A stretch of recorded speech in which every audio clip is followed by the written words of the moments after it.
really, really, really happy to be here today with my good friend Thomas, who is an avid Qigong practitioner and master of the healing arts, as well as an explorer and a channeler of different consciousness. So really great to have you, Tom, today here on Enosis for the first time that we're receiving a guest. And I'm really honored that you accepted to be on the community with us. Yeah, for sure. Thanks for having me. And, I have to get used to being on the other side of this because I'm used to having you on my show. Now I gotta like relax and let you do the hosting and just let it flow. Absolutely. Just sit back and relax and enjoy. Oh, Totally. it's your turn to be questioned. For better or worse. Yeah. Yeah, we have two participants of the cohort that joined us, like Genevieve and Fred, are here. So we're going to be doing a question and answer at the end of our little discussion together to go deeper in certain topics or to address other topics that we haven't brought up on today's session. So are you Awesome. ready to Yeah. dive in, Tom? Yeah. Take it down. Yeah. Let's do it. Awesome. So I'm curious for the audience to hear a little bit about who you are and what is your current passion and what brought you into the healing arts as well. Yeah. That's actually, it's a long story. My current passions, let's start with that, it is just that, right? It's translating the soul's energy, which I feel in my body, which we all feel in our bodies, as joy, passion, creativity, love, right? So it's following that thread. First of all, hearing that thread, pulling on that thread, following it. It's like finding breadcrumbs. So it takes me to diverse places, right? Because it's not always like a mono path. It's like many paths interweaving together and many strands of consciousness weaving together to create a tapestry, right? So of course there's the healing arts, right? I have a passion for that, for growth, and that comes out of desire for self development, right? For transformation, right? It's like healer, heal thyself, right? It's like the first place you begin is you gotta work with your own stuff, right? There's that old saying, before you take the speck out of your brother's eye, you got to take the plank out of your own eye. And that's very much how I felt my life was. The beginning of it was, it was more tumultuous or more, I was much more shut down. So I had to heal myself. And through the process of the healing arts, then, through self-healing, learn how to help others on their journey, on their path. So healing arts is kind of a big background theme. But other aspects of it is channeling, right? I love channeling. I've loved channeling material ever since I started the healing path. So those two are very concurrent. I loved the Seth material. I still do, right? But I kind of feel like I've absorbed so much of it over the years that now it's like a platform I stand upon and listen to other channelers, right? Bashar has been a big one. There was an Abraham Hicks stint in there for a while, and then Bashar for a long time as well. So channeling arts and then getting into channeling myself and helping others in their channeling journey, right? That's part of what the whole show, The Channeled Truth, is about, is getting people to tap into either channeled information and how they apply it in their lives, or how they can become their own channel and share that with the world, right? So launching people into their gift. So that's a big part of it as well. Creating videos of all kinds, right? It's like what Qigong videos, channeling videos, videos of me channeling, and so on, right? So video production, something about that is really just, it's joy, it's passion for me, editing videos. I know for some people would probably like, just don't like that part, right? But I actually love the creative flow of putting things together, right? Whether it's of me or whether it's of others, but the editing process, just the joy of the creativity of it, it's like an alchemy to me. So I enjoy that. I can get lost for hours in a video editing session very easily, right? So that's another part of it. And I think those are kind of the main ones for now.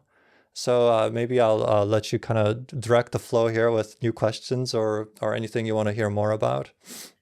Yeah, well, thanks for sharing part of your story and how you got to where you are and what are your current passion.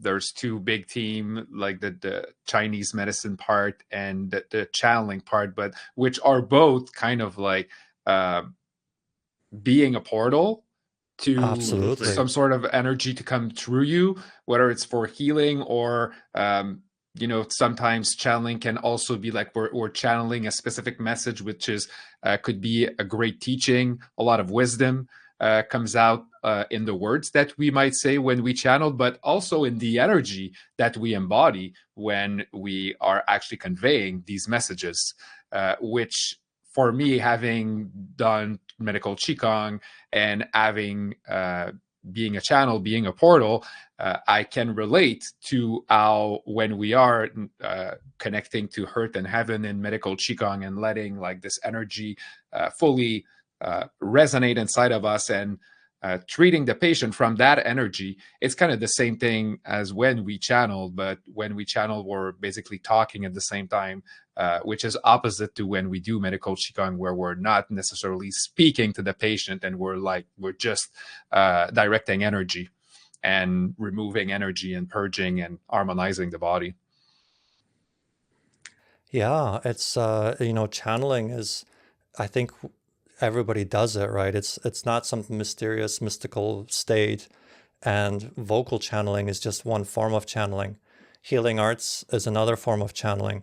And the other passion I have, I forgot to throw in there, is teaching, right? Because I also teach the healing arts.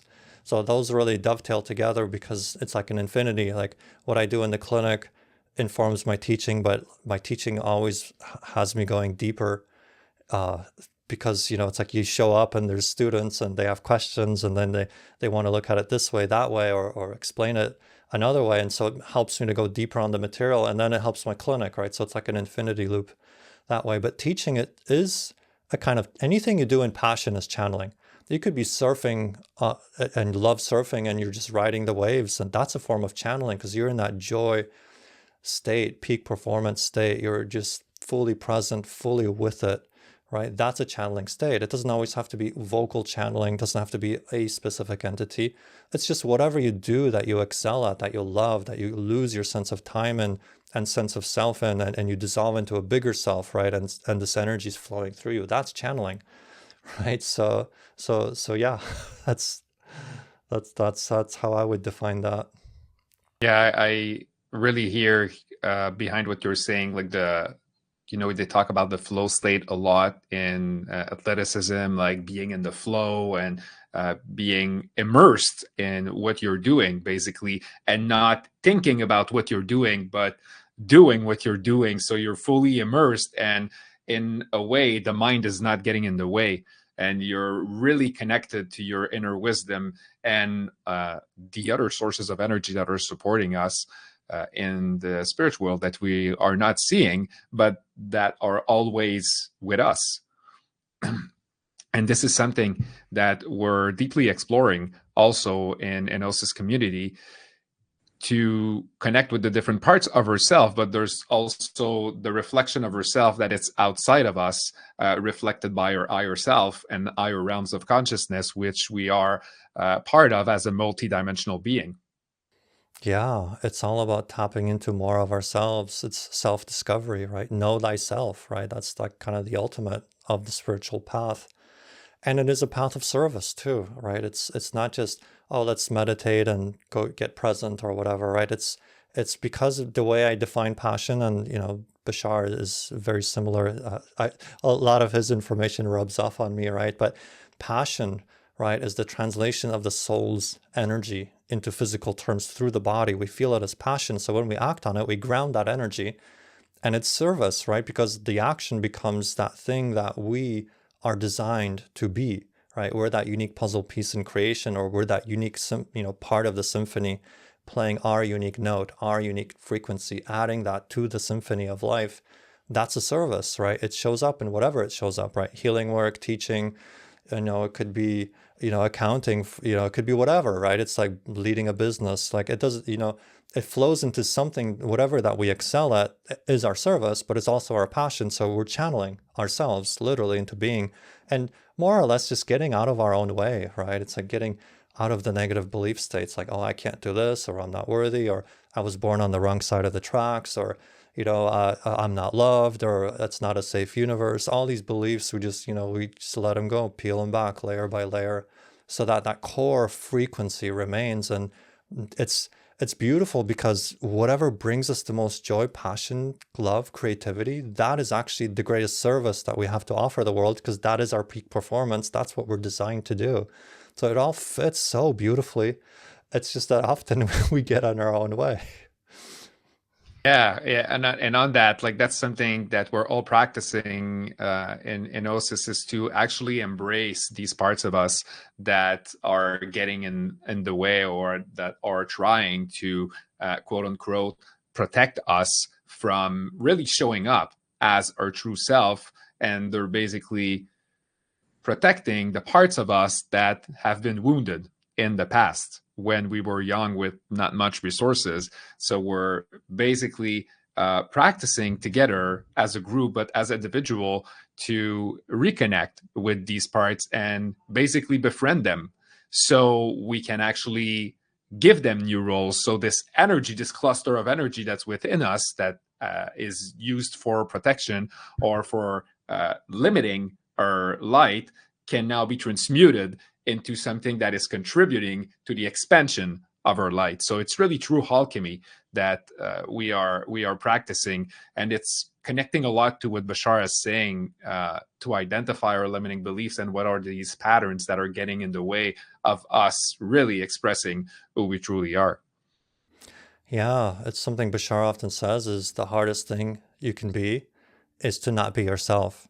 That's the hardest thing, is like you're brought up to believe you have to be somebody else, or perform for love, or perform for this, right? To be accepted, right? And we think it's funny because these personality parts think this is how we survive, this is how we get love, this is how we make sure that we're taken care of, right? Because a lot of these go in when we're kids, right? And then they go to the subconscious, right? It's like this is how we fit in, right? We gotta play this part. We gotta perform for love. We gotta, do this kind of dance so that we're accepted, right?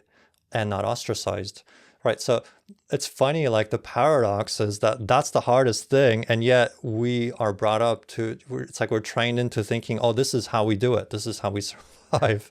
So it's almost like it's kind of funny when you're on the other side of it, but when you're in it, of course, it's very real, right? And we've all been there, where it's like you're just caught in the pattern, and it just feels like that's all there is. You don't even know what's outside of it, and then there's fear of the unknown, and so it feels like you're gonna die stepping out of your comfort zone, only to realize that you were dying inside the comfort zone, and now you're really living, right? That's the paradox. Absolutely, and thanks for bringing that up, because it ties in really well into I find into Qigong, because really Qigong, when I first learned it, and I learned it in my coaching certification in 2016 and 2015, and it was a leadership coaching certification, when they actually introduce us into Qigong, into uh, actually being more aware of her own energy and where the energy was stuck in her body. And I got really curious, and that's what got me into medical qigong and meeting you. And with medical qigong, I found that, like, wow, that's a rabbit hole. Like, it goes in all kinds of direction.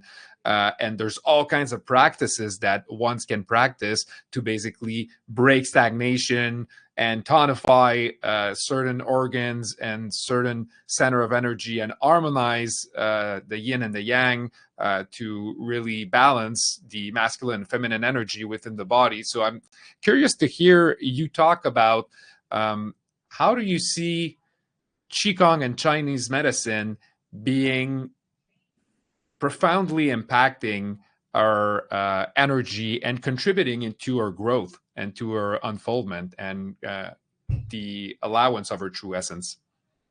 Yeah, that's a good question. So I'll begin with a very classic Chinese statement, obviously translated to English, right? But the idea is, where there is free flow, there is no pain. And where there is pain, there's lack of free flow. So essentially, if you could boil it down, all of Chinese medicine to one phrase, that would be it. like we're initiating and allowing and helping to promote free flow in the body, free flow of energy, right? And energy has many manifestations, right? And we don't have to get too deep down the rabbit hole here, but consider your emotions, right? That's a form of energy, energy in motion, emotion, right? So how we feel, are we bottling up our emotions or are we allowing them to flow? Because when things flow, there's movement and change, right? So you might move from anger to healthy communication, right? But if you impede that flow, it bottles up and stagnates, and then you get neck pain and you get different, rib side pain and tightness, and you tighten up, right? Because you're holding, you're restraining. Oh, I can't say this and I can't do that, and right. But also unimpeded free flow that has an intelligence, right? So we kind of act out when that free flow is being filtered through, negative beliefs, and it's really restrained, and then it explodes in a distorted way, right? If someone bottles up their anger and then they explode, right? That's an example, right? So it's all about the free flow. And I think there's a belief in our society that if we fully allow our free flow, we will do crazy, crazy shit, right? It's like, oh, we got to restrain ourselves. We got to, put the brakes on. Oh, let's filter it through 1, 2, 3 gateways of the logical mind just to make sure we're not out of step, right? So that is it. It's free flow, right? And then Qigong, of course, just to tie it back, there's the purging, which is kind of removing, deconstructing stagnations. There's tonification, which is strengthening areas or centers or organs that are deficient. And then regulating is free flow, is the integration, like letting things circulate and regulate and interoperate and connect, right? So that you fuse into a holistic system and not just working on these individuated parts by themselves. So that's it in a nutshell. I mean, there's so many pathways. So maybe you can direct me with a question which way you'd like to go, because you know how this spreads out in multidimensional ways. Absolutely. And one thing that really struck me about Chinese medicine, and specifically medical Qigong, because it addresses this specifically, is the connection in between emotions and organs. Can you talk about more about the emotions connected to specific organs and the concept of prenatal qi and acquired emotions? Yeah, that's you've got like 3 hours, In a Reader's Digest version. Yeah, Of course. I'll do my best. So we're heading into springtime, right? I know you might not feel it, right? If you're in the northern climates, getting snowed in, but we're teetering out of winter and we're gonna be heading into spring. So springtime energy is like, just think of what wood energy, the trees, right? The energy starts to rise up into the trees and the buds and the flowers start coming out. So there's this really dramatic movement upward and outward into expression in springtime. And so the wood element is associated with spring, and quality of that is upward rising and expression, right? And the organ associated with that is the liver. So think of, like, since I'm in Silicon Valley, I'll use this example, like the red hot startup, right? Everyone's got the joy, the passion, got this big project, and some extra funding's coming in, and everyone's like, let's do it. All right. Yeah, let's grow. Let's build this business, right? Let's expand. Let's do more research and develop a even better product than we have, right? It's like this energy of like, let's create. That's springtime, right? And that's the liver energy. So the liver energy in the body also rises and expands. And so back to that, your question, prenatal and postnatal, or pre-heaven, post-heaven, right? So the virtuous quality or the pre-heaven quality of that is kindness, right? Think of like bamboo flowing in the wind, right? It's very flexible. Think of a palm tree in a hurricane, right? It's also flexible, right? Like many a tree could get uprooted, but palm trees are just designed to be flexible to change, right? The winds of change, right? We have these phrases in our language because these are metaphors. The wind is a metaphor, but it's also, how does wood, have that ability to be flexible? So that's kindness. Things don't go your way, you get blocked, or there's a traffic jam, right? Are you in kindness or something else, right? The other emotion associated with there is anger, right? You're free flowing, you're going down the highway, and you're going to make this appointment. It's going to be great. And boom, there's a traffic jam. Wait, what the is that doing there, right? It's like, oh, it's not rush hour. What the hell? Like, you get like, and what happens to your energy, right? Energy starts to rise. You get a little red. You get a little, top heavy, right? It's like the anger, right? So it's like thwarted desire, right? So it's like that creative expression and expansion of energy of springtime, right? The movement, right, is now there's thwarted desire, right? So that you hit the wall, and then the anger, frustration, right? That's the acquired emotional quality. What that tells you, acquired to me by my definition, is you're perceiving yourself as separate from the whole, right? And now you're trying to control it, or something's getting in your way, like something's quote unquote wrong in the flow. And your emotion of connection, you realize you're part of the whole, therefore whatever's happening is part of the flow by definition, because you're part of a holistic system. So that's where the kindness comes from. Is just like you're able to work with whatever's in front of you, right? You're very present, and you're just creatively using the challenges for growth, right? It's an arrow pointing in any direction. It's guiding you on the path, right? But when you're feeling disconnected, all of a sudden now it's in my way. Oh, I got to force through this, or God damn it, right? It's like you feel disconnected. That's this emotion of disconnection, right? And so just briefly, right? So the other five of the five elements, right, is you got your lungs. So integrity is the virtuous quality. And then the disconnective is the sense of loss, right, which is sadness and grief, right? That's the lungs. Then you have your kidneys. The fear is the acquired emotion. And then wisdom is the virtuous quality, or the pre-heaven essence, right? So then we have the spleen, the trust, right? Do you trust the way your life unfolds? Very powerful question. And then there's that quality of what happens when you don't trust, right? I feel disconnected. You start worrying, right? You get kind of anxious, right? You start worrying and overthinking things and obsessing, right? That's the acquired emotional quality, overthinking, worry of the spleen. And the heart, right? Let's not forget the heart. So spontaneous order, right? It's the fire element. And then the quality is overexcitation, mania, like too much fire. Like we've all probably had that experience where you're just like, you're getting so much information, or there's just so much energy, and you're just kind of, you don't even know, you start stuttering. Like that's one of the qualities of the heart, of having too much fire. It's like there's just too much, right? So mania would be kind of the excess, or the after post-heaven existence emotion.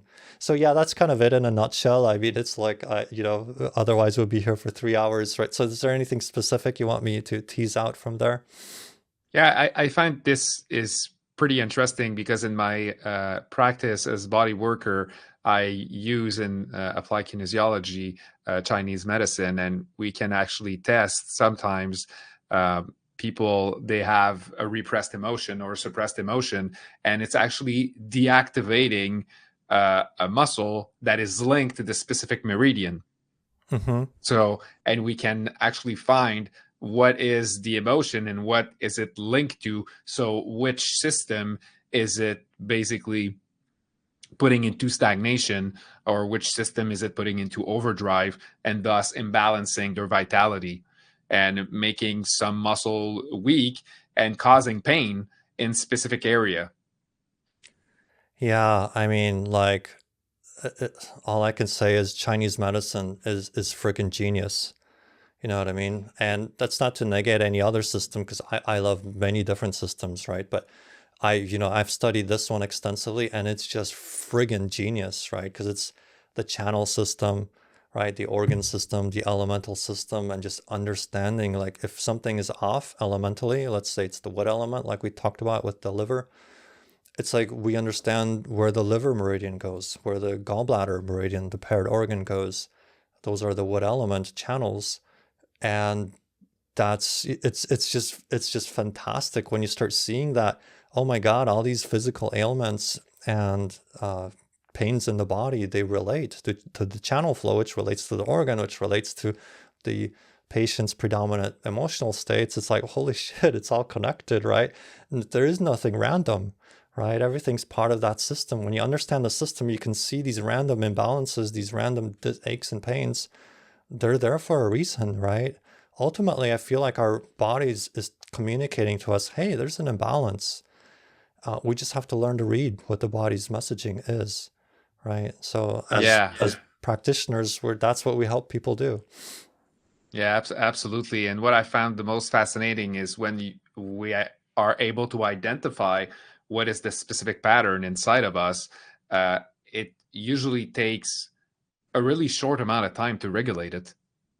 But it's to actually get to identify what it is exactly that is getting in the way. So it could be an emotion, most likely with limiting belief associated to that is keeping us in a state of survival, in a state of being in tension, to use to use this term, and it creates tension in the body.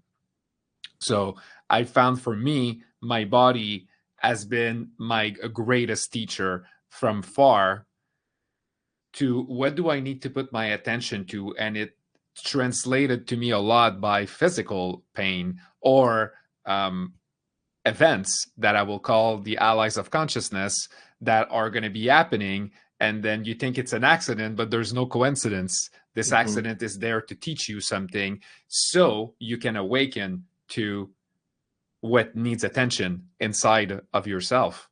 And I've found that the old society is geared towards blaming the thing or calling it a bad luck instead of looking inside and seeing actually it's a fortune, because I can actually now have the time and put my attention on what created that pattern in my life so I can stop reperpetuating this pattern over and over again.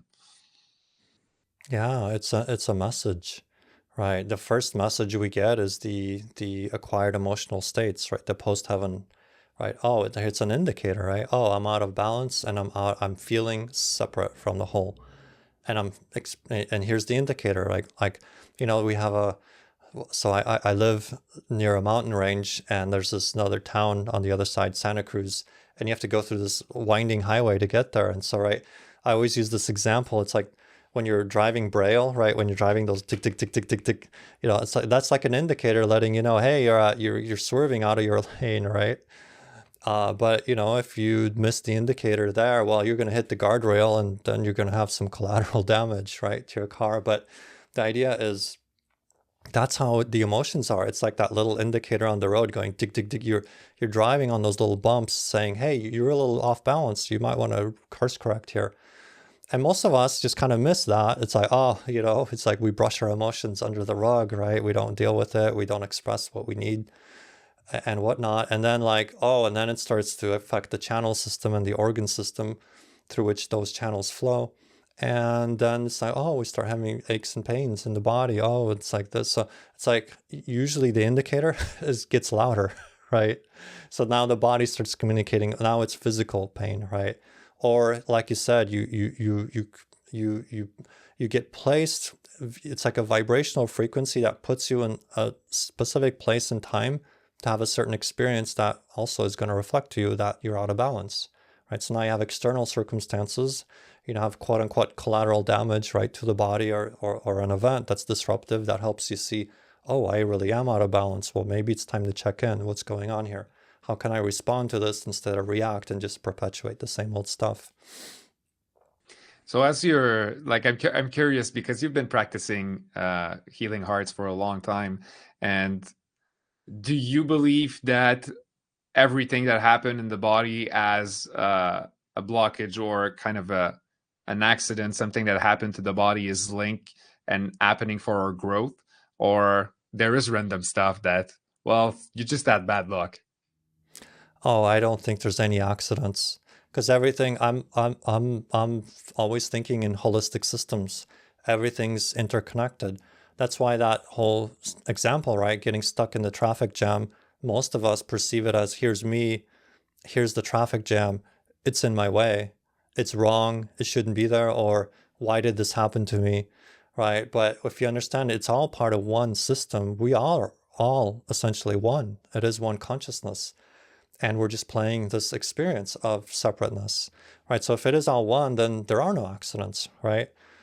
And there's, this is a big topic here, right? We could be here for hours, right? Talking about how certain limitations we come in with, because that's going to be the challenge we work with maybe for a season of our lives or for a lifetime, right?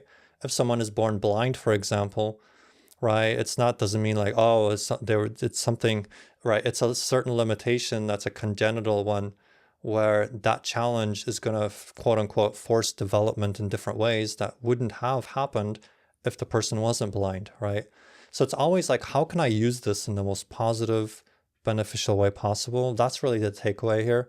Like, without going down that long rabbit hole, is like, everything that happens, how can this serve me? How can I use this in a positive way? Like, that's the pivot, right? That's where the power is, right? You don't have to get into the whole esoteric theory of, oh, the soul comes in, it has these challenges, right? I mean, that's why I love that stuff, right? But as far as the takeaway is, if you consider that everything happens randomly and just, bad shit happens to good people, well, where's the power in that, right? But if you consider that everything's part of a holistic system and everything's interrelated and interoperating, how can I use this in a positive way, right? That pivot right there is immense. It's immense power in that. Yeah, thank you for saying that. I feel deeply the same way as you're expressing here, and it's good to hear it from somebody else also that has been experiencing with a holistic system and connecting with other people that are living hardship and that are overcoming by switching the way they're seeing life, going from separation to unity. So we can go back into oneness and feel how everything is just a dance. It's a constant dance. We're being tested or pushed towards becoming grander and shedding our limitation. And I feel that this year, specifically 2025, which has started pretty massively with the fire in LA, and then Donald Trump taking power and doing a bunch of reshuffling of the deck, if we could say it that way, creating a lot of uncertainty and throwing fear in the collective. I feel that this is happening so we can actually dig deeper into our limiting beliefs and into our core survival mechanisms so we can transcend them. But this is the event. This is what is there for us. And how are you going to take opportunity of it, or collapse, or react and go into anger or go into fear, thus creating lots of blockages inside of yourself? Yeah, if you really look at the extraordinary lives and the people that we do admire, you'll notice that oftentimes they've overcome great challenge, right? So challenge, there's something about challenges, it enables us to grow, to meet the challenge, right? It's kind of like if you're a world-class tennis player, you don't just want to play any Joe Schmo. You want to play someone that's really going to challenge your skill. Like, you want to have the possibility you could lose. That's what makes the game exciting, right? So we're here to grow through the challenges. And if we even just change the label from, oh, that's a problem, to, oh, that's a creative challenge, and can I find a creative solution, right? That's the pivot right there. And, there, like you said, there's world events and then there's personal events, right, that happen. And it's, how do we respond to that? Can we use it in a positive way? How can I grow from this? How can this serve me? What can I add to the collective that's helpful in this situation, right? There's a great metaphor I like to use, which is the advent of the escape room, right? It's this playful thing where you and a group of friends put yourself in a room, you get locked in there for a set amount of time, and it's a room with a certain theme. It could be an Egyptian theme, could be whatever. It's different themes, different time periods, and there's a puzzle for you to solve, right? It could be like an Indiana Jones theme, for example, right? And it's like in order to get out of this, you have to solve a certain puzzle, right? So to me, I feel like life is like that. Life is like the escape room. We put ourselves in it, and can we solve the challenge, right? Can we overcome this challenge, right? The creative challenge. And of course, at the end of the life, right? It's like the curtains close and the game show's over, right? And you go backstage and all the actors talk and say, oh my God, what a rip-roaring ride that was, right? So that's the other metaphor I love to use, is like the actors on a stage. We get so engrossed in the play. And that's part of this realm, is like we forget who we are so that we can actually experience ourselves as the actors in the play. And then at the end of the show, right, at the end of the life, then we kind of review it from another level of consciousness where you realize like, oh, I was really engrossed in that part. Wow, I played that part really well, right? Sometimes you play the hero, sometimes you play the villain, sometimes you play the sidekick, right? It's like you have different roles. And at different times in your life, you're different, show up as different characters. And you just play that role impeccably as best as you can, right? But that greater consciousness understands it is all a play.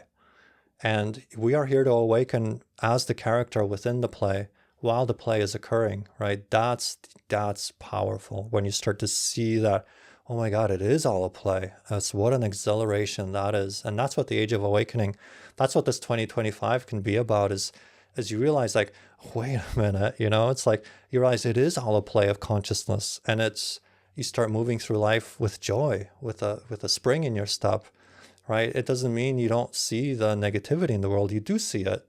But now from that place, now you know how to work with it, how to transform it, how to transmute it, how to help others, lift others up in consciousness, right? Yeah, so talking about that, I like a lot the Qigong to move energy in the body. So there's many different ways we can use Qigong for, and one of them is to actually transmute emotions and transmute energy in the body. So tell us about the different types of Qigong, and is there such a way of doing it Qigong the wrong way? Well, there are principles of movement, but when you begin, your Qigong's going to be more sloppy than after a year you've been doing it.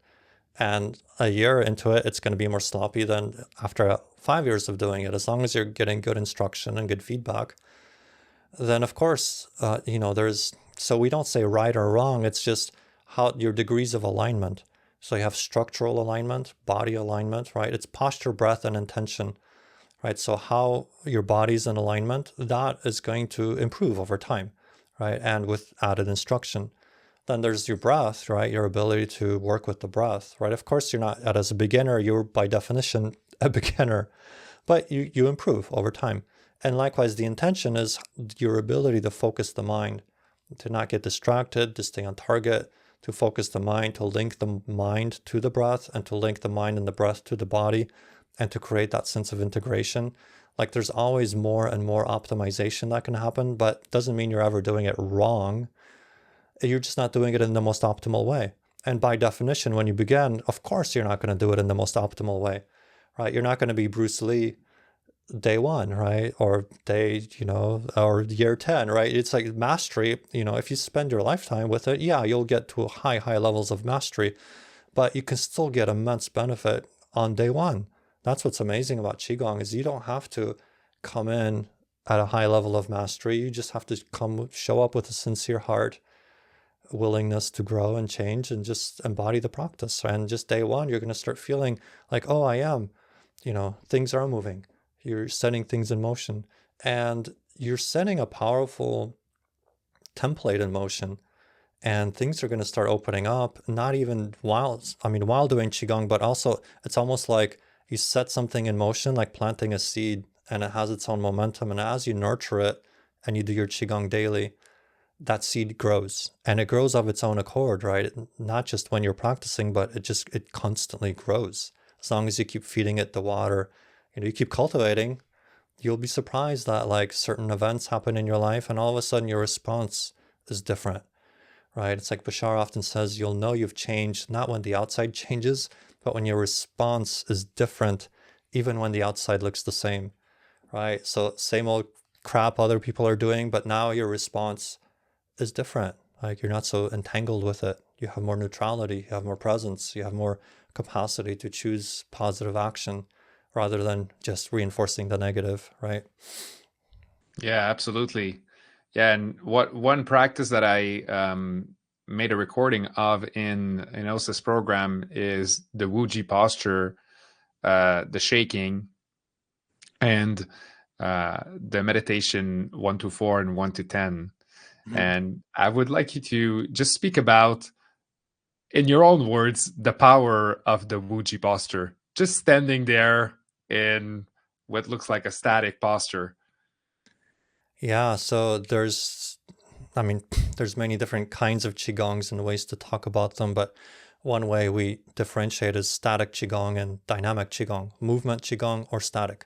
Usually when people begin, it's dynamic, but the Wuji posture is it's the foundational posture of Qigong. And it literally, Wuji is a state of consciousness. It is pure emptiness, but it's teeming with possibility.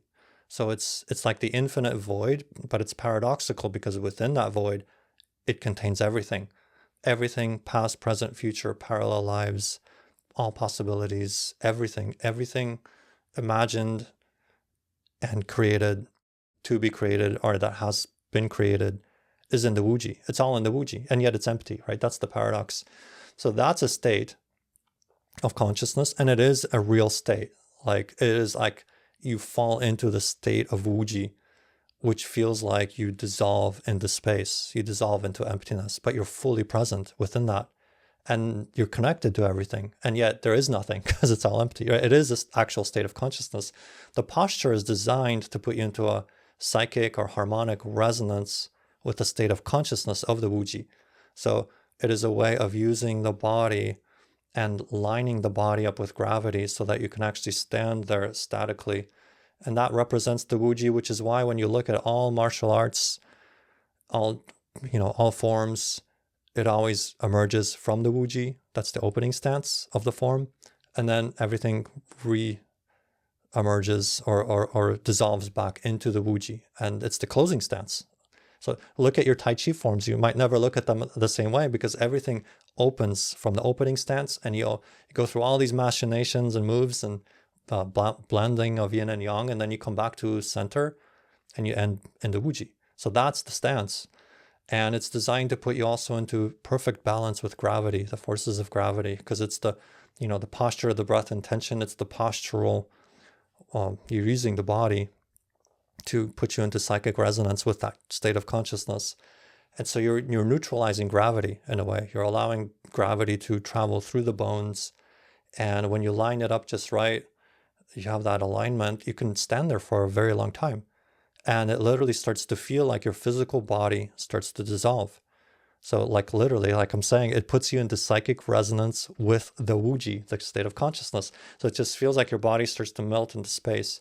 Does that happen all the time? No. Does it happen to me all the time? No.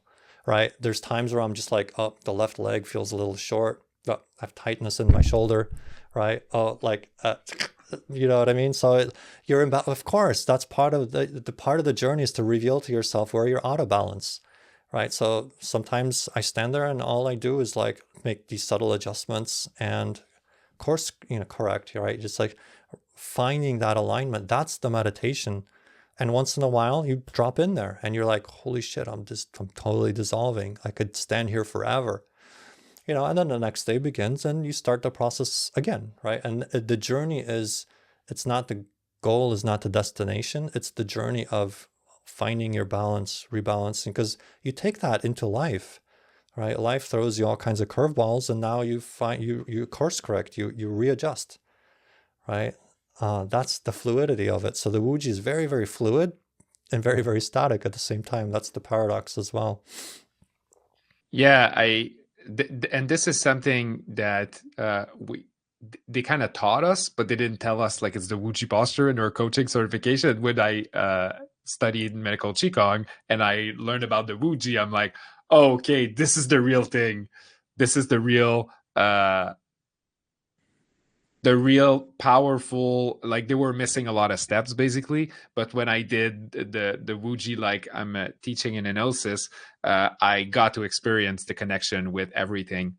and really like feeling everything that you're talking about. Like I felt that many times doing the Wuji, and as you're talking about it, I kind of felt myself going into Wuji. Totally. And having all this potential available to me and being everything and nothing at the same time.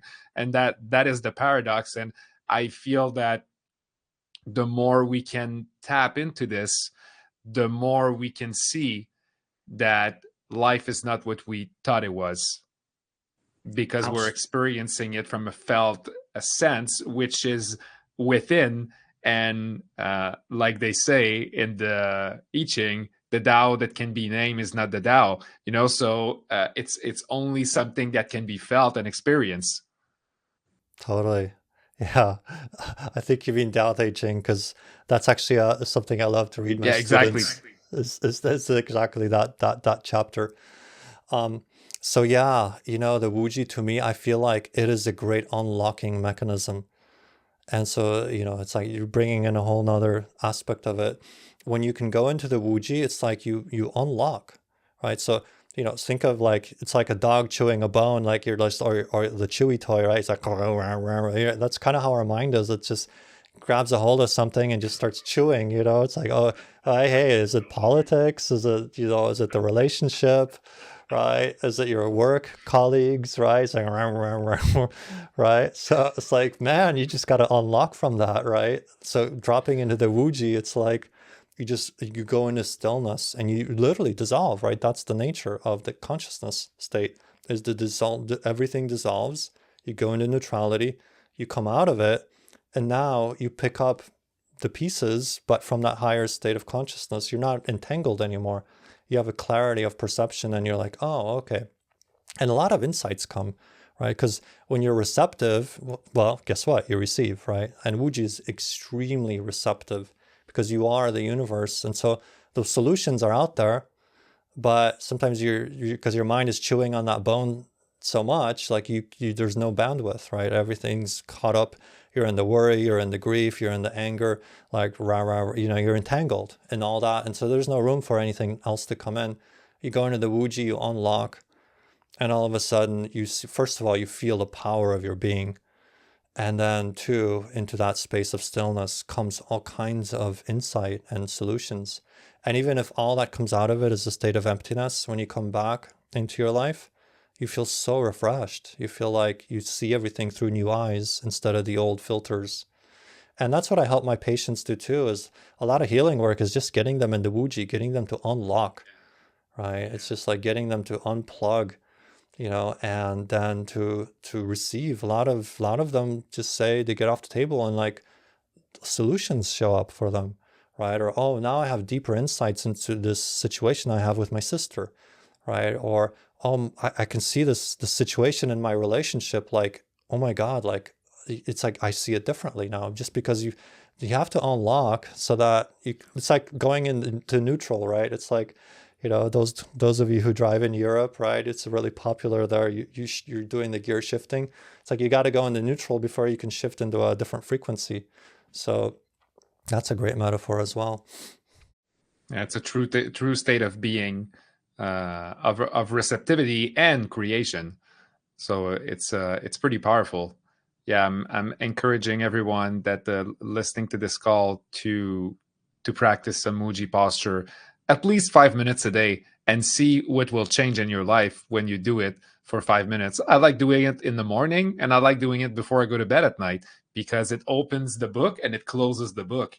And it's a really nice practice to initiate and terminate, like you're saying, like we do in Qigong. We start with Wuji, we close with Wuji as well. Yeah, everything, all of Qigong is based on the Wuji, like everything, right? So you start, yeah, everything, the whole movement series is it all emerges from there and dissolves back into there.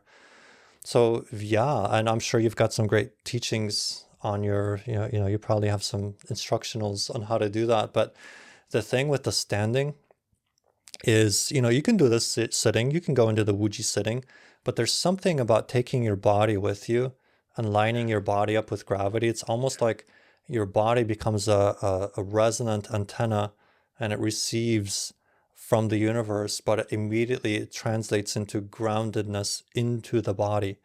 And so you move through life in your body, right? So using your body as a vehicle for receptivity, it's just very different. I mean, it's not better or worse. I love sitting meditation, and I've done that all my life too.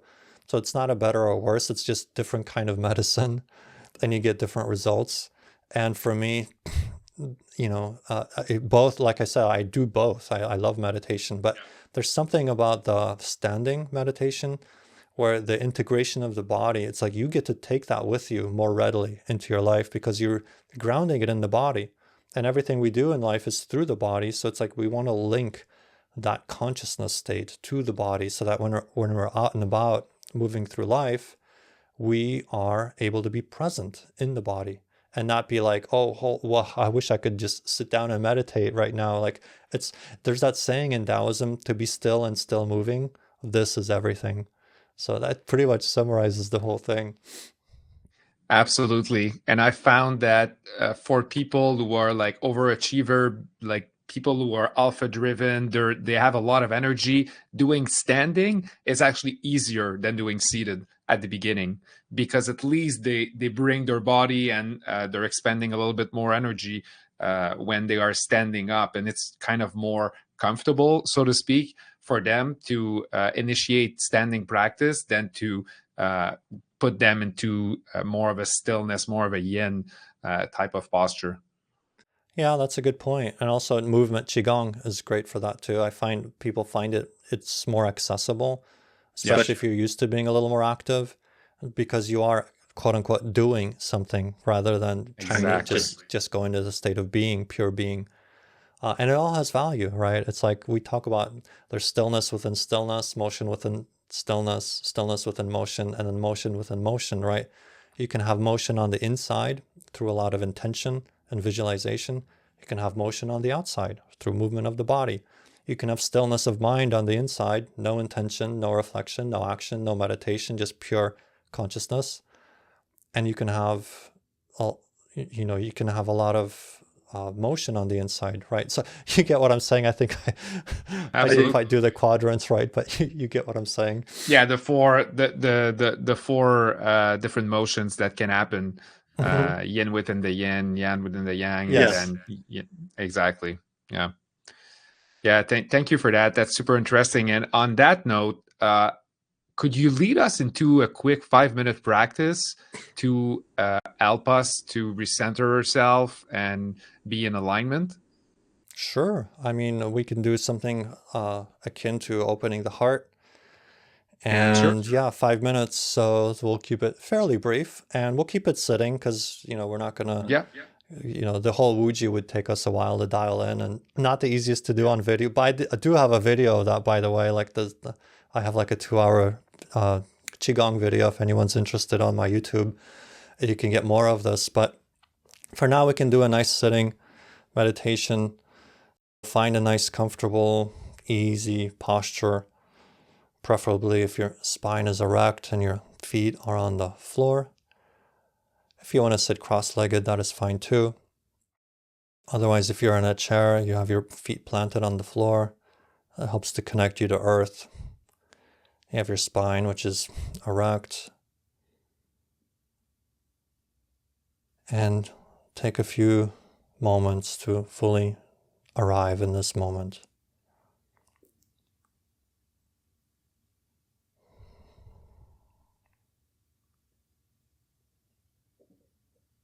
Allow the breath to sink into what we call the lower dantian, the belly.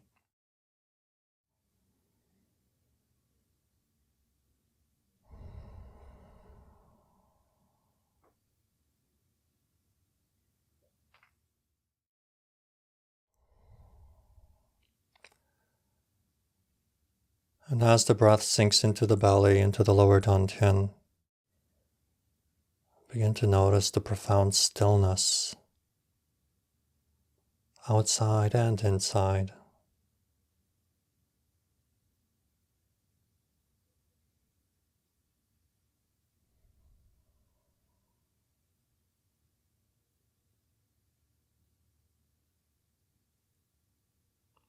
And very gently guiding the focus, a relaxed focus, to the center of the heart space.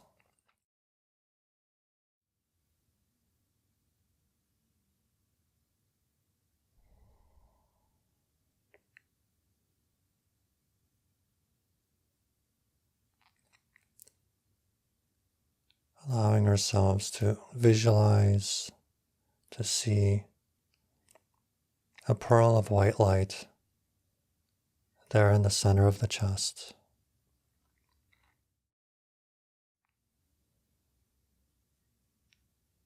And as we gaze upon this, using our creative imagination, visualization, very easily seeing this pearl of light expanding, glowing brighter.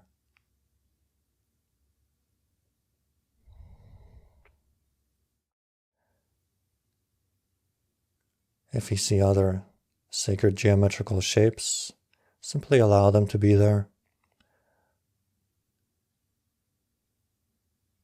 Otherwise, keep expanding a sphere of light within the chest, white light, glowing, expanding.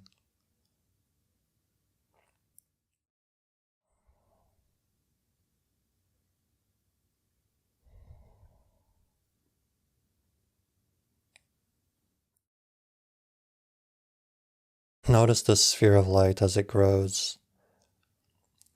It begins to expand into the size where the edges begin to hit the front of the chest, the back.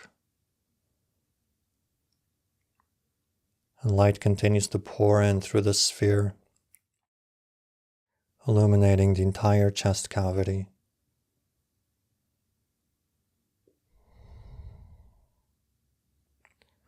Allowing this light now to flow into the shoulders. Very easily, effortlessly expanding light from within the center of the chest, expanding to fill the chest, and then overflowing into the shoulders, down the arms.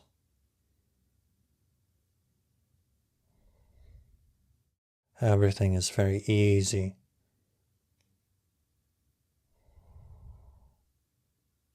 Whether you see it more in your mind's eye or feel it more in the body, or both, all experiences are valid. Just flow with the intention, with the light now emerging into your elbows, into the forearms, constantly replenished from the center of the chest, light emerging, flowing through the wrists into the palms, to the fingertips. Feeling that sacred connection between the heart, the hands. As the hands absorb and then become full and then begin to radiate this light energy.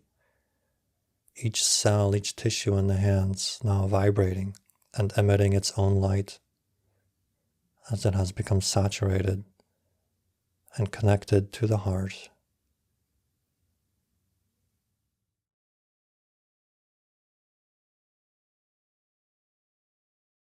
And as we feel this radiant light emanating from the hands and from the heart,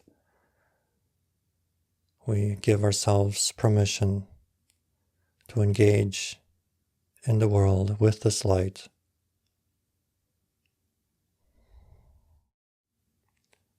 Letting it to flow into everything that we do, everything and everyone that we touch, feeling that immense heart connection from the heart to the hands.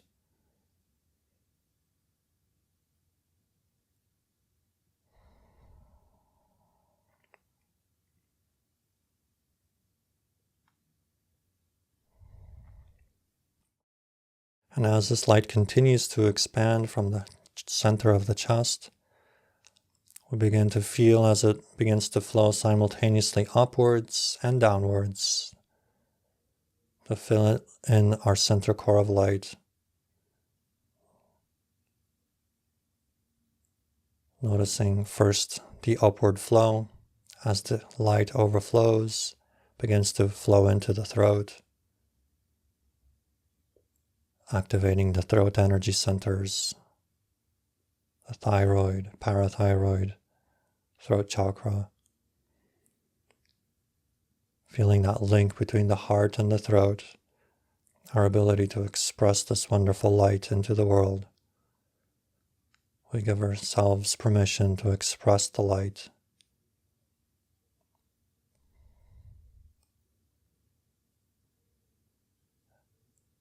And once the throat is fully saturated, we feel this light continuing to emerge from the neck into the head, space into the brain, illuminating what we call the upper dantian, which also relates to the 6th and the 7th chakras, illuminating that great space in the area of the brain. As you activate these energy centers, you may see some geometrical patterns. Otherwise, you can imagine these centers like spheres of light. A sphere of light filling your head center, connecting to the crown, and expanding like a cone of light to the multi-dimensions.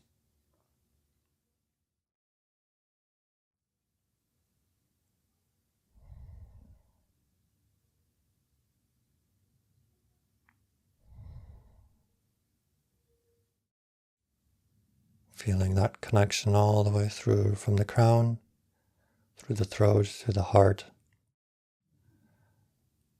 And now becoming aware of the other aspect of the energy that has flown down from the heart center, flowing down the center core, passing through what we sometimes refer to as the yellow cord, the space of the 3rd chakra, center of personal empowerment, linking that state of heartfelt love, presence, oneness with our personal empowerment. Tapping into power from within,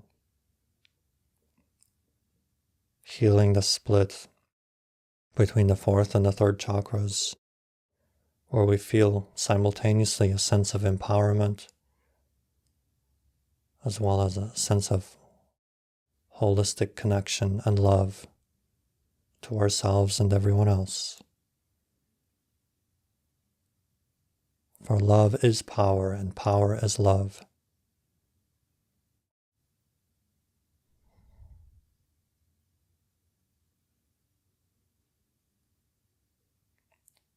And once this 3rd energy center is online, connected to the heart, we feel how this energy descends down and begins to fill what we call the lower dantian, relating to the 2nd and the 1st chakras. You can imagine this likewise like a sphere of light in the belly, feeling that connection to our physical awareness, love for the physical body, the physical frame, love for the time-space reality experience, grounding that heart energy into the body, through which we act and bring this love into the world.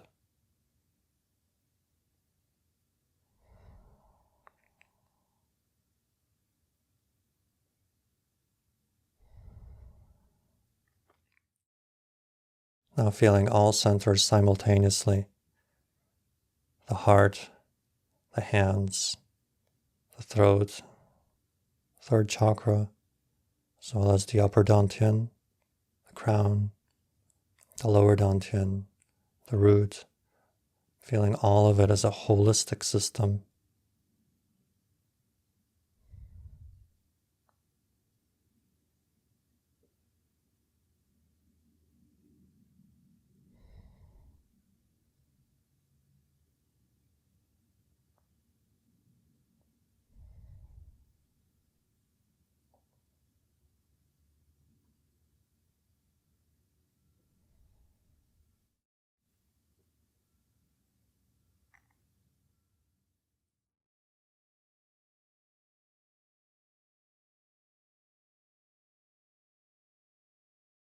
And now, very gently, we set the intention to stay connected to this experience, letting it continue in the background. For we have activated a portal, and we allow the momentum of this meditation to continue, even as we gently bring our awareness to our physical selves, our physical senses, and our physical frame,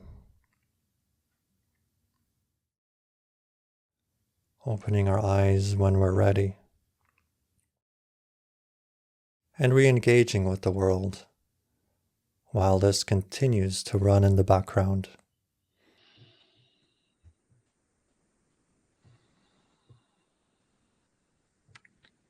And welcome back. Thank you. Wow, that was an amazing practice. Really powerful. Yeah, I felt these geometric patterns. I usually see triangles or Merkabas or tetrahedrons, these kinds of things. I was like, hey, that's why I mentioned that. Like, that doesn't mean you'll always feel that or see stuff, but sometimes you open these centers and you'll see like beautiful like flowers opening or different shapes and different patterns of light. Otherwise, spheres of light is a great place to, if you just want a simple visualization, that as powerful as well. Yeah, for me, as soon as we started the practice, not maybe like a minute in, I saw the imprint of the Merkaba Me too. Me in too. light. You too? Yeah. There you go. That's what prompted me to say, hey, if you're seeing sacred geometry, just roll with it. Exactly. This is why I was like, oh, that's a nice synchronicity because I felt this before you said that. So Right. And I said it because I saw it too. I was just like, dang. amazing. I like the connection and the resonance that we offer to Totally. each other. Totally. It's like there's no time or space, right? We're hundreds of miles apart, and yet here we are, resonance in resonance. Absolutely. Yeah, and I would say that uh, the first time I saw you, I felt like something special. Like I know this guy. It was like a remembrance of your soul energy that was in front of me, and here we are, few episodes down the line on Channel Truth, and you guiding us into this amazing practice. Thank you so much, Thomas. Thank you so much for your energy and the service that you bring to the world with intention and passion. Yeah, you're welcome. That's the whole thing. Like what we started this talk with is this is my passion, right? So it's like the paradox is the service that you do in the world is the thing that you feel the most absolute joy and passion for. So to me, it's, the saying, a labor of love is no labor at all.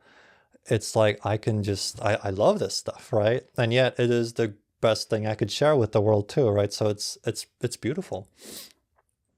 Yeah, thanks for being a model for us of how you are expressing your passion. And every time I get into a conversation with you, there's I always get out of it with more energy and more insights and more connected to myself. So it's amazing to have this privilege to connect with each other and support each other as well on our journey. Yeah, indeed. It's been quite a journey. And it's like what we talked about earlier, the actors on the stage. There are times when you run into individuals and there's a part of you that remembers, like, wait a minute, like this actor on the stage is not just a random person. Like there's a resonance here. Like, oh, it's the paradox of the amnesia we work with in this realm, that we kind of forget everything. And then we kind of have these inklings of rememberings, like, oh my gosh, you remind me of something much vaster, like, and the realms from which we've come, right? And like, I know we have a mission together, but like, I don't know what it is, but I feel it. Like, hey, like, let's figure it out. Yeah, absolutely. Absolutely. It's amazing.